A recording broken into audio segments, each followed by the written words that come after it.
Jiu-jitsu definitely, I mean, people can get into all kinds of weird stuff, right? People get into surfing, people get into skiing, people get into rock climbing. There's definitely something more in jiu-jitsu that gets into people's heads. Yeah. And it definitely happened to me. I mean, I was completely, and I still am. I mean, I still cannot like stop a YouTube video of a cool move. I mean, I just have to watch it. Yeah. And I think it's because there's such a cerebral part of it. There's something about it. And I see this, we teach kids, and you'll see the knucklehead kids, the kind of knuckle dragon kids are kind of big.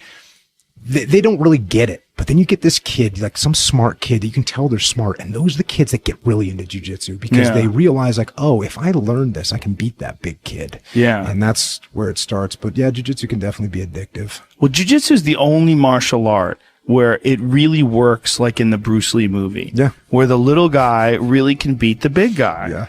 Because the reality is, like, if you watch the old K1 days where Bob Sapp was fighting, when Bob Sapp was 375 pounds with abs, like you've never seen anything like it.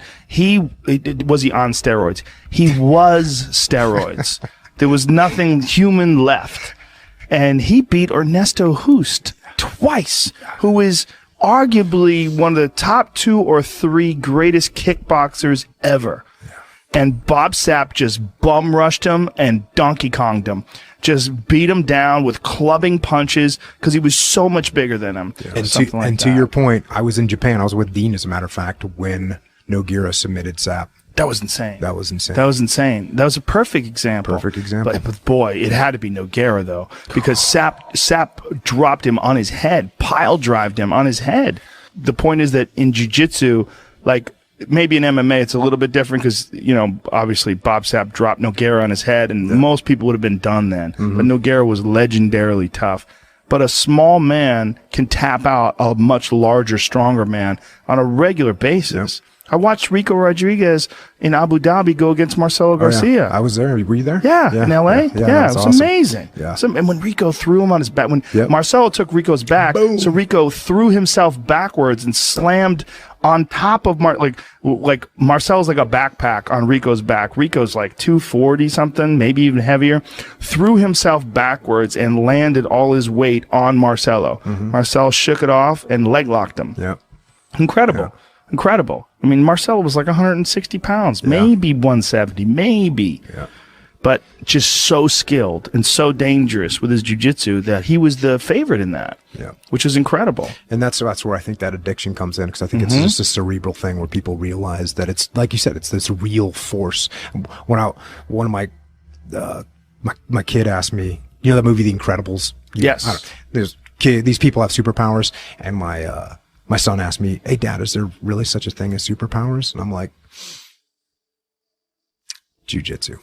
It's definitely a superpower. It's a superpower, And if you remember the days before anybody knew it, if you knew a little tiny bit, man, you were just no one could stop you. It was awesome.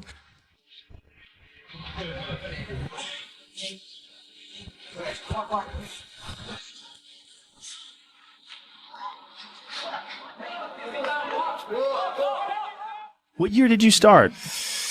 It's 92 or 93. Damn, you got in early. I got in early. Luckily, I had a pre-UFC. Yep, we knew when we watched that first UFC. We all knew. Well, there was 3 or 4 of us that knew that Royce Gracie was going to win. Royce. Every scrap I'd get into, I'd just force someone into the rear naked choke or force them into, but they had no idea what was happening. So it was actually amazing. But again, I thought at that time that was jiu-jitsu. Like, there was this finite thing. And a lot of people did. Yeah. And then you realize, that it's completely unending and it changes every day. There's no end. Jiu-jitsu doesn't end. Yeah. It goes on forever. Like, you can always get better. It's not something until you achieve the speed of light. Yeah. Like, and that's another great thing about jiu-jitsu, is because it, like combat, it reflects life. And if the day you start saying that you're good to go, like in a leadership position or whatever task you're working on, the day you say, I've learned everything there is to learn about this, is the day you start to lose.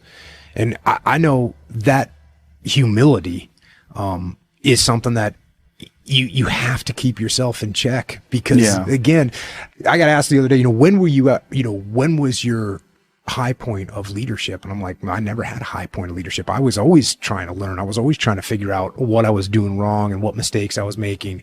Because if you don't do that, that's something I learned from jiu-jitsu. If you don't do that, then you're going to get passed by and other people are going to figure some new way of doing it and you're going to be left in the dark.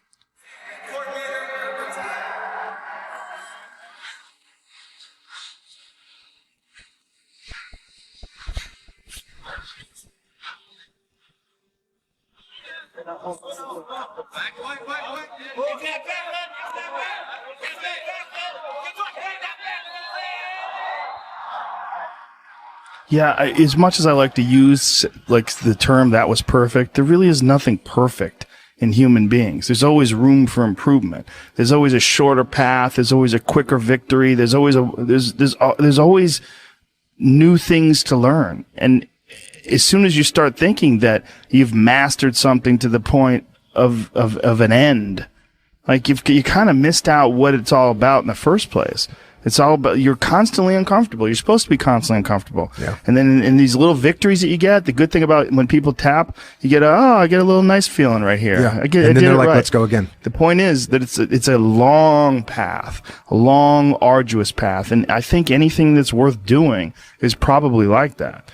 There's no doubt about it. And that's another piece, again, another place where jiu-jitsu is like life is you think, at some point you think like you think you're good, you think you're doing pretty good, and then you just get smacked. You get smacked with something. And like now, like when you were 25, you were like, I'm pretty good to go. I pretty much know what's up. And then when you're 30, you're like, I didn't know anything when I was 25. Yeah, I was an idiot 5 years ago. Yeah. And it's true. Like and so I think one of the things that provides some small portion of like maturity as a human being and as a man is when you get to the point where you actually realize that you don't know everything and you're like looking at yourself like, I'm 44 and I'm like, yeah, I'm going to learn so much in the next 3 years, 5 years. I'm going to look at myself at 44 and go, yeah, you see how stupid you were then?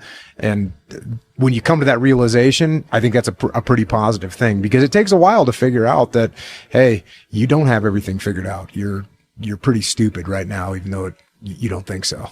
Another thing that things like jiu-jitsu teach you, and I say jiu-jitsu, but it's really an all martial arts thing. The problem with the other martial arts, other than jiu-jitsu, is at a certain point in time, you can't really practice them 100%. Yeah. Like striking. Yep. You really can't practice striking 100% for very long, or your brain starts to give out. It's just a fact. Yeah. And jiu-jitsu, you can. Jiu-jitsu, you can do it deep into your 50s. Mm-hmm. Like what you get out of it stays the same, regardless of regardless of the success. Like what you're getting out of it, even if you're getting tapped, what you're getting out of it is doing your best and overcoming and improving upon what your best is every day.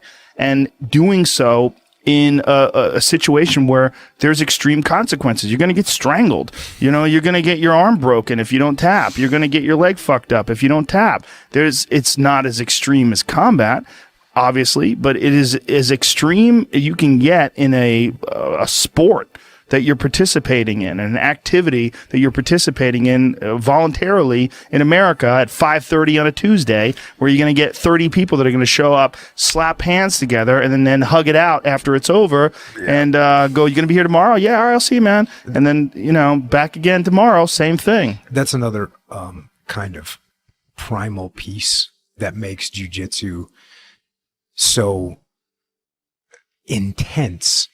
Is if you and me roll, like, and I get you, or you get me, and I tap, in my, like, heart, I know that if you and I were fighting for survival, I just lost, and you'd have killed me. And I see this with little kids. When little kids compete, you tell them, hey, listen, just go out there, have fun. It's going to be fun. Just go out there and do your best. I don't care if you win or lose. Just go out and have a good time. You tell them that, you tell them that, you tell them that. If they get tapped, they start crying. It's so emotional. And why is that? Because a part of them inside their head that they don't even know exists knows that person, had they been in a mortal struggle, they got beat. Yeah, they got their ass kicked. Yeah. It's not like someone, this is what I always say, like somebody dunks a basketball on you, that sucks, but it doesn't mean anything unless you decide it means something. Well, what does basketball escalate into? What do all Fights. sports escalate into fights? Yes. So let's get rid of the bat, the ball, whatever else. Let's just fight. That's why it's, that's why I think the UFC has been so highly successful, because it's the ultimate, in combat sport, again, barring combat itself. Yeah, well, it's also why the dorks and pencil necks hate it so much, because they think it's a regression back to the primal days of caveman combat. Like, what are we supporting? Hey there. If you're enjoying our content, show some love. Like, share, comment, and subscribe to stay tuned for more. Let's build something awesome together. Subscribe for more now.